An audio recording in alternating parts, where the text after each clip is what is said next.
So Colin, all sort of in the run up to Fèis Ìle, we've been asking people to send in their questions on Instagram and Twitter. So we've got some questions for you today. That's all right. Yeah, sure. First up, Whisky Galore on Instagram has asked, how has your first year been here at Lagavulin?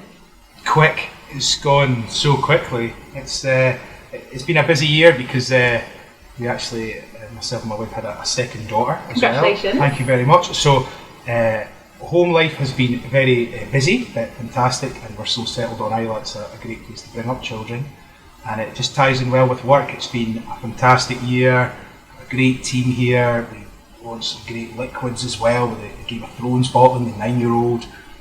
Just it's pure marshmallow in the nose, as I was saying earlier in the tasting. We've got we had the Jazz Festival. I was down at Special Releases in London as well, which was fantastic to go and talk about the 12-year-old. And here we are back at Fèis. It's been manic, but fantastic. A great first year. So the next question is from a guy called Kenny NRDC. Very important question. Okay. Is Nick Offerman really a Lagavulin fan? He's a massive fan of Lagavulin. Genuinely, yeah. He's a big fan. He's been here a few times, and he has a huge love for the whisky we make. It is his favourite, and obviously with Parks and Recreation, it tied in perfectly for him. But he's a huge Lagavulin fan. Yeah. Next up, a chap called Be Like Sappin wants to know your view on how long is too long to age a whisky for. It's a great question. We were talking a lot about age earlier in the masterclass.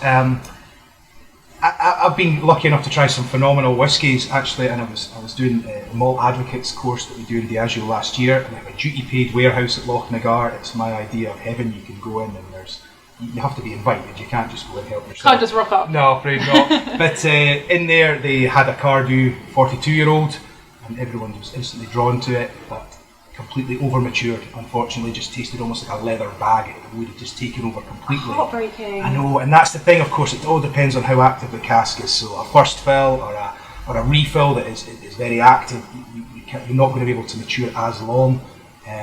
For me personally, Lagavulin 16 works a dream. It's a perfect balance of refill cask, 16 years, it works perfectly for us. So it all depends on the cask, but we'll stick with 16 years, it's a good age. Excellent. Next one up, JHode77 wants to know what's next in the evolution of Lagavulin. So it's business as usual. We are flat out. The distillery is full on production. We're 24/7. So there's a couple of things we want to do over the next year to try and make sure we're making as much as we can around production, but obviously quality is king. So we have to make sure we're making the right unique spirit for the spirit supply team. But we're doing a lot of work just now around environmental water reduction. So we're trying new technologies to see if we can be more efficient with water. And obviously bottles, there's some good whiskies coming out. We've got the special release launch, and there's a couple of launches that are coming as well. I don't know if I can say any more about, but there's lots to come. And then last but not least, from Malt Minute on Instagram, not a question but a statement, they just wanted to say thank you for making such great scotch. It is an absolute pleasure. It is an honour to be here as distillery manager, and we will continue to do the best we can. Best news possible. Okay, good stuff.